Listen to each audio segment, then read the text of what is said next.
नमस्कार दर्शक बंधु मो सिंदूर अधिकार सीरियल मैंने फुल एपिसोड रे देखा पाए आदि मुक्ति को कहते तुम रेपुटेशन कथा तुम चिंता नहीं किंतु मो रेपुटेशन कथा मोर बहुत चिंता अच्छे बुझीपार तुम्हें मो सार्ट मत दियो मत मो सार्ट शीघ्र दियो एमती आदि कहीकि मुक्ति सार्ट आने जाते मुक्ति अटकई दौरान मुक्ति आदि हाथ को धरी कहते मुझे ड्रेस चेंज करके आसपण कुआड़े हल्बे कि एठू कुआड़े जीवेनि मुझे गली आसिली प्लीज आपण एठी थिबे एमिति कहीकि मुक्ति से जगार दौड़ी पलाउछन तापर आदि भाविबा लगुंट मुक्ति कथा तापर आदि मुक्ति रूम रू पलि आसुचंदी तापर आदि कहउचंदी ए सब कौन होउछि मु किछि बुझी पारुनी मु जेते से झियो पाखरु पीछा छड़ेबा चेष्टा करूछि सेते से झियो मो सामना को चली आसुचंदी लागुछि सी बोधे डिसाइड कर देइछि जे किंतु ना ए प्रॉब्लम सब दिन पई मो बेकर झुलिबा पूर्वरु मते ही किछि गोटे करबा को पड़िबो काहेकि ना भाग्य बोली सेमिति किछि कथा न थाए सबु किछि आदित्य दास हाथ रे अछि येस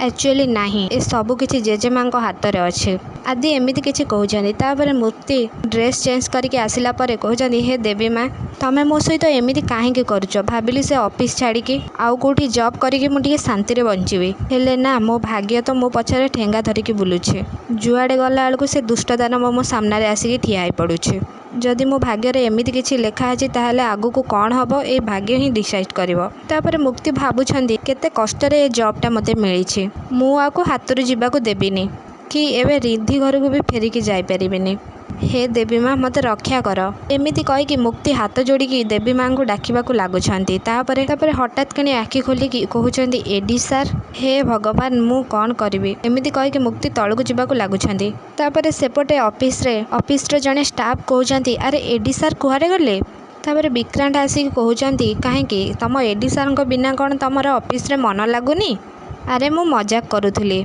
कमन तापर सबू ऑफिस का स्टाफ विक्रांत पाखक आसुचंदी तापर विक्रांत कहउछंती एक्चुअली भाई ना बहुत स्मार्ट पर्सन से जानी सुनी एमिति सिंपल हेकी रहूची काहेकि ना ता पछरे केही झियो पड़िबेनी ताकू मैरिज भी करबा को पड़िबनी इट्स कमिटमेंट वर्क विक्रांत को कथा सुनिकी ऑफिस रो सबू स्टाफ हसीबा को लागुछंदी तापर नाताशा को तांको फ्रेंड कहउछंती नाताशा आई मीन मैम ए दी भाई को भीतर किछि तो गोटे अछि एडी को देखिकी मो दिल पूरा धक धक होचे जेमिति अप एंड डाउन अब तांको सान भाई को देखिकी ना मो दिल पूरा इलेक्ट्रिक करंट दौड़ुछे नाताशा तांको फ्रेंड को अनौछंती तापर से कहउछंती सेल में एडी सार आज देखा जाऊ नाहंती तापर नाताशा कहउछंती समस्त को एडी फोन करिथिले से आज ऑफिस आसीबेनी नाताशा फ्रेंड कहउछंती ओहो तापर विक्रांत कहउछंती आ सेमिति रे भी तम मानक भली सुंदरी को कबल रे सी बुलुछि विक्रांत को कथा सुनिकी ऑफिस रो स्टाफ समस्त हसुछंती तापर विक्रांत पछको बोलिकी अनेला बेलू शालिनी ठिया होइछंती तापर विक्रांत कर एमिति किछि कथा सुनिकी शालिनी सेठू पळौछंती रागिकी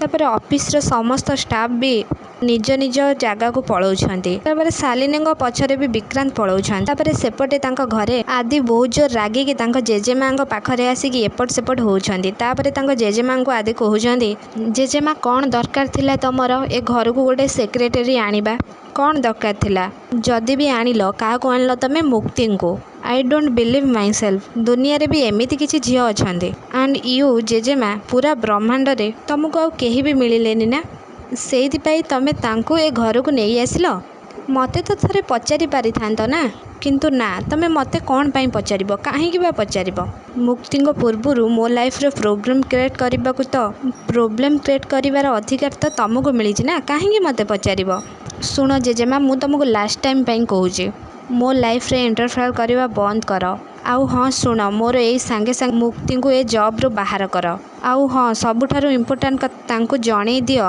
ए घर मोर आदित्य दास रो मु कौन सेतेबेलू बुझीपारनी मु सेतेबेलू बकर बकर होउची तमे किछि भी कहू ना सेमिति चुपचाप बसीछ अरे किछि तो कुह तापर सेतेबेले टाइम रे आदिंग जेजेबापा ठाकुरंक कतिरे आलती करिकी घर सारा बुलेबा को आणुछंती ठाकुरंक भजन गाई गाईका आसुछंती तापर आदि तांको जेजेमा को कहउछंती जेजेमा तमे किछि कहून कौन पाई तापर आदिंग जेजेबापा कहउछंती शांत हुओ वश्च शांत हुओ मोर कहवा कथा तम जेजेमा 2 घंटा पाई मौन व्रत रखिछंती ए घरर शांति पाई तो शांति पाई आउ आम मानक मुक्ति पाई ए बाबा तू मो कथाटा को भूल दिग को नेनी अरे बाबा मु से झियो मुक्ति कथा कहूनी मु आम मुक्ति कथा कहूचे ता माने शांति मुक्ति प्रगति आरती भारती दिव्य भारती एमिति ଆଦିଙ୍କ ଜେଜେବାପା କହୁଥିଲା, ଆଦିଙ୍କ ଜେଜେମା କହୁଛନ୍ତି ଛତୁଆ କହିକି ଜୋରସେ ଚିଲେଇ ଦେଉଛନ୍ତି। ତାପରେ ଆଦି କହୁଛନ୍ତି ଜେଜେମା ତମେ ଏବେ କିଛି କହିଲ ନା?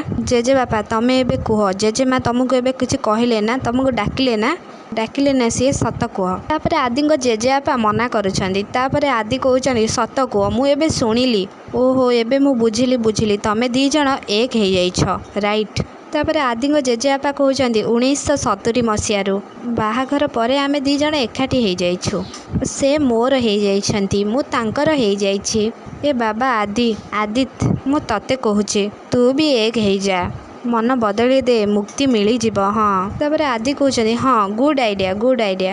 ମାନେ ମୋତେ ହଇରାଣ କରିବାକୁ ତମମାନଙ୍କୁ ଖୁସି ଲାଗୁଛି ନା? ତମମାନଙ୍କୁ ଆଉ ମୋତେ ଏଠିକି ହଇରାଣ କରିବାର ଠିକା ନେଇ ସାରିଛ ତମେ। ଓକେ ଏନିୱେ ନା କୁଆଡ଼େ ଗଲେ? ସିଏ ହିଁ ତମ ଦି ଜଣଙ୍କ ମୁଣ୍ଡଟାକୁ ଠିକ୍ କରିପାରିବେ। ଆଦିତ୍ୟ ନା କହିକି ଜୋରସେ ଚିଲଉଛନ୍ତି। ତାପରେ ଆଦିଙ୍କ ଜେଜେବାପା ଆଦିଙ୍କୁ ଠାରିକି ମନା କରୁଛନ୍ତି। ତାପରେ ଆଦି କହୁଛନ୍ତି ଜେଜେ ତମର କ'ଣ ହେଇଛି କହୁନ? ତାପରେ ଆଦିଙ୍କ ଜେଜେବାପା କହୁଛନ୍ତି ଆଦି ବାବା ରାଗେନା ଶୁଣୁ, ରାଗୁଛୁ କ'ଣ ବା? ଧନ ନାହିଁ, ଚାଲିଗଲା ଅଫିସ। ତୁ କହୁନୁ, ଆମେ ଅଛୁ, ଆମେ ତୋ କଥା ଶୁଣୁଛୁ, କହ। ତାପରେ ଆଦି କହୁଛନ୍ତି ଗୁଡ୍। ଖାଲି ନାନା କ'ଣ? ସମସ୍ତେ ଚାଲିଯାଅ, କିନ୍ତୁ ଯିବା ପୂର୍ବରୁ ମୋ ବେକରେ ଘଣ୍ଟିଟା ବାନ୍ଧି ଦେଇକି ଯାଅ। ଆଉ ତମେ ଜେଜେମା ଚୁପ୍ ହେଇକି ବସିଛ ତ? ବସିଥାଅ, ମୁଁ ଏମିତି ଘଣ୍ଟି ବଜଉଥିବି। ନାଇଁ ମାନେ ମୋ କହିବା କଥା ହେଲା ମୋ ବେକରେ ଏମିତି ବାନ୍ଧିକି ଝୁଲେଇବି। ତାପରେ ସେଇ ଟାଇମରେ ମୁକ୍ତି ଜୋରସେ ଚିଲେଇକି ଦୌଡ଼ିକି ଆସିକି କହୁଛନ୍ତି ଜେଜେମା। କହୁଛନ୍ତି କୁଆଡ଼େ ଗଲେ ଜେଜେମା? ତାପରେ ମୁକ୍ତି ପଛକୁ ବୁଲି ଦେଖିଲା ବେଳକୁ ସେଠି ଜେଜେମା, ଜେଜେ ଆଉ ଆଦି ଠିଆ ହେଇଛନ୍ତି। ମୁକ୍ତି ଯୋଉଠିକି ଯାଇକି ଆଦିଙ୍କୁ ତଳେ ପେଲି ଦେଇକି ଯାଇକି ଆଦିଙ୍କ ଜେଜେବାପା ଆଉ ଜେଜେମାଙ୍କୁ ଜୁହାର ହଉଛନ୍ତି। ତାପରେ ଆଦିଙ୍କ ଜେଜେବାପା କହୁଛନ୍ତି ମୁକ୍ତିଙ୍କୁ ଆୟୁଷ୍ମତୀ ଭବ, ସୌଭାଗ୍ୟବତୀ ଭବ, ପୁତ୍ରବତୀ ଭବ। ତାପରେ ମୁକ୍ତି ଯାଇ ଜେଜେମାଙ୍କ ପାଖରେ ବସିକି କହୁଛନ୍ତି ଜେଜେମା। ଏମିତି ଯେତେବେଳେ ମୁକ୍ତି କହୁଛନ୍ତି ସେଇ ଟାଇମରେ ଆଦି ଜୋରସେ ତାଙ୍କୁ ଅନଉଛନ୍ତି। ମୁକ୍ତି ଆଦିଙ୍କୁ ଦେଖିକି ବହୁତ ଜୋର ଡରି ଯାଉଛନ୍ତି। ତାପରେ କହୁଛନ୍ତି ମୋ କହିବା କଥା ହେଲା ମ୍ୟାମ୍, ଆଇ ଆମ୍ ସରି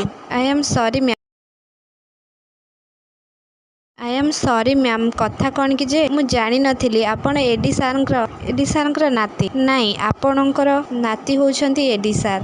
ଏମିତିରେ ବି ମ୍ୟାମ୍ ଆପଣ ମୋତେ ଜବ୍ ଦେଇଛନ୍ତି, ଇଏ ମୋତେ ଜବ୍ରୁ ବାହାର କରିବାକୁ କିଏ? ଆପଣ ଜାଣିଛନ୍ତି ମ୍ୟାମ୍, ଇଏ ତ ମୋତେ ଆଉଟ୍ ହାଉସ୍ରୁ ବି ବାହାର କରିବା କଥା କହୁଛନ୍ତି। ଆଉ କାଲି ରାତିରେ ଇଏ ତ ମୋ ସହିତ ବହୁତ ଅନ୍ୟାୟ କରିଛନ୍ତି। ମ୍ୟାମ୍ ଆପଣ ହିଁ ତ କହିଥିଲେ ନା ସେଟା ମୋ ଘର। ତାହେଲେ ଆପଣ ତାଙ୍କୁ ବୁଝାନ୍ତୁ ନା, ସେ ମୋ ଘରୁ ମୋତେ ବାହାର କରିବେନି। ମ୍ୟାମ୍ କୁହନ୍ତୁ ନା, ସେ ମୋତେ ମୋ ଘରୁ ବାହାର କରିବେନି। ମ୍ୟାମ୍ ମୁଁ ବୁଝିଗଲି, ତା'ମାନେ ମୁଁ ଆସିବା ପୂର୍ବରୁ ସତରେ ଦୁଷ୍ଟ ଦାଦା ଆସିକି ଆପଣଙ୍କ କାନରେ ମନ୍ତ୍ର ଫୁଙ୍କି ଦେଇଛନ୍ତି।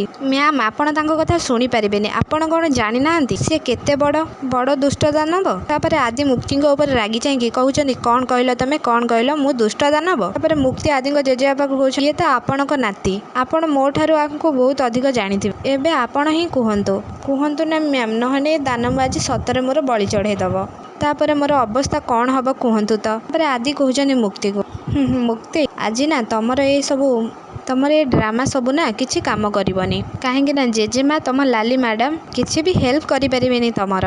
କାହିଁକି ନା ସେ ମୌନ ବ୍ରତ ରଖିଛନ୍ତି। କାହିଁକି ନା ତମେ ତ ଏବେ ବୁଝିପାରୁଥିବ ସିଏ ତମକୁ ଏବେ ଅଟକେଇ ପାରିବେନି। ତାପରେ ମୁକ୍ତି କହୁଛନ୍ତି ମୌନ ବ୍ରତ, ହଁ ଦର୍ଶକ ବନ୍ଧୁ, ମୋ ସିନ୍ଦୁରର ଅଧିକାର ଏପିସୋଡରେ ଆପଣମାନେ ଏମିତି କିଛି ଦେଖିବାକୁ ପାଇବେ।